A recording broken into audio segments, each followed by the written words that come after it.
On vient justement débuter cette semaine de prévention par une conférence avec des professionnels. Et donc on a parlé justement le thème de semaine de prévention des conduites addictives et des conduites à risque. Voilà, donc sensibiliser, informer, il y avait les jeunes, les étudiants pour justement ce problème qui est le problème de société à La Réunion. Vous savez très bien qu'à La Réunion, l'alcool, le tabac, les drogues font énormément de dégâts. 450 personnes décèdent chaque année à cause de l'alcool, plus de 600 personnes avec le tabac, sans compter les nouvelles formes de technologie, les écrans, etc.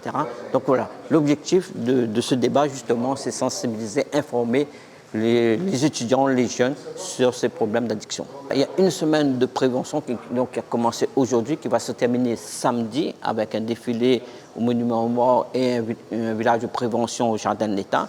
Donc l'objectif de cette semaine, c'est d'aller à la rencontre de la population, ce qu'on appelle l'aller vers, pour les sensibiliser par rapport à ces comportements addictifs.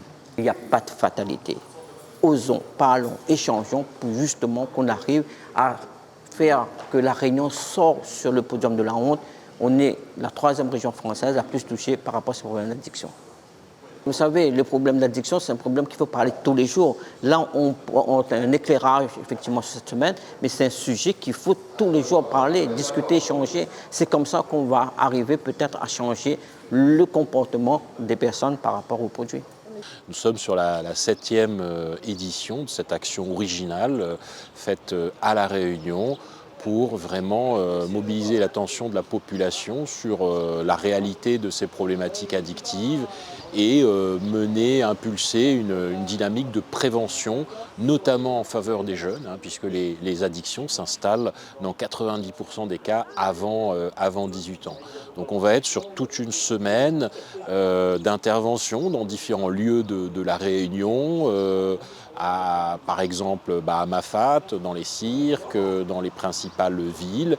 Et on terminera samedi avec le village de la prévention des addictions et des comportements à risque au Jardin de l'État à partir de 10h.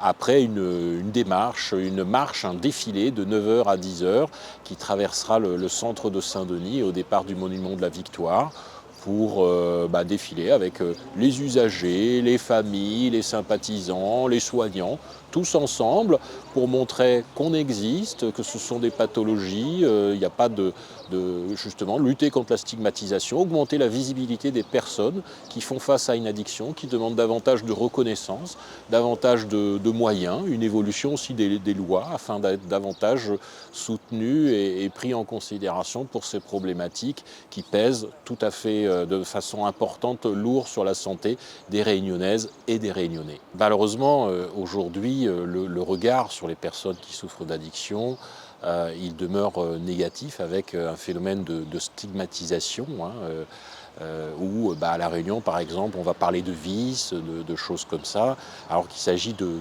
pathologies, souvent des pathologies chroniques, au même titre que des pathologies comme le diabète, comme l'hypertension ou comme l'asthme. Donc le combat aussi qu'on mène au travers de cette semaine, c'est justement pour une acceptation des personnes qui présentent des troubles addictifs comme les autres personnes qui se soignent pour d'autres pathologies. Donc de normaliser cette image, de s'élever contre cette stigmatisation justement où parfois les personnes en difficulté avec les addictions sont un peu les boucs émissaires de la société avec des doubles peines, d'être stigmatisés par la société, par leur famille, en plus de la souffrance liée à leur pathologie. Donc c'est aussi un sujet important de notre mobilisation.